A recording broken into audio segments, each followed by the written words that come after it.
Bloodline, Murder in a Small Town is a fictional mystery set in 1958 Rogersville and Hawkins County.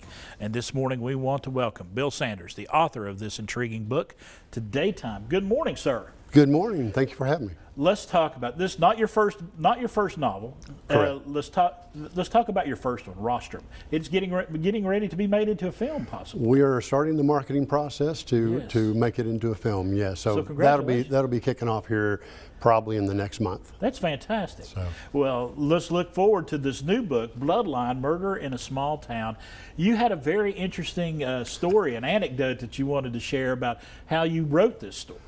Well, I was working on the sequel to the first book, The Rostrum, and one night I went to sleep, and at 3:45 in the morning I woke up, and I said, "This is the next book." Okay. And I got up. You dreamed it. I dreamed 80% of what's in that book. Really? In my dream, and I actually got up and wrote 2 pages of notes, 2 full pages of notes about this dream. It was that vivid, and I said that this has got to be it. And so it only took me.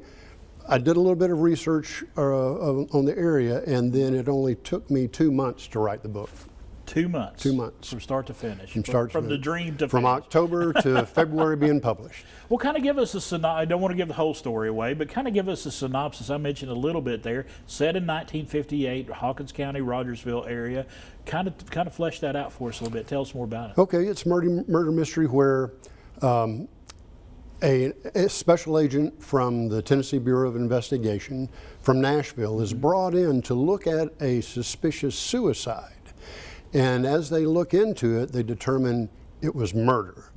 And they determine that a serial killer has been operating in the area for 2 years. Wow. So it takes you on a fun ride, a lot of ups and downs. You'll cry in a little spot, you'll laugh in a few spots, and it'll take you through some twists and turns you don't expect. Now, folks that have lived around here for a while and know Rogersville and Hawkins County, are they going to recognize some of the settings and the scenes in this? Absolutely. We use some of the people that were actually lived at that time as supporting characters.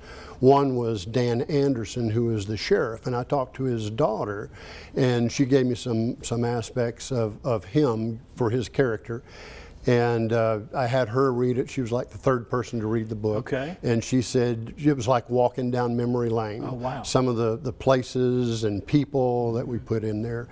We also have Bill Livesey, who was the police chief at the time. And a very unusual twist is there was a clairvoyant that lived in the area by the name of Mary Frances Whitaker. Okay. And so we roll her into the story as well, where she gives the special agent a little bit of information to help guide him. And so it's kind of intriguing in that point too. The trail kind of winds and bends on this one. It really is a mystery until it gets solved. At the very end, you will be amazed at how it turns up. What do you find is the biggest challenge writing a murder mystery? One thing is getting the action in your brain down onto the paper. I got you. And that's the most difficult thing. I think that's the same for all authors to a degree. Probably so. It really is. Probably so. Are you looking forward to the next one already? I am. I am going to be working on the sequel to The Rostrum, which is going to be called The Enemy of Mine Enemy. Okay. And so some of the characters that survived the first book will be in the second book. All right. Well, Bill, I appreciate you, buddy. Thank you. Thank you for having me today. Sounds intriguing. It really does. It sounds intriguing.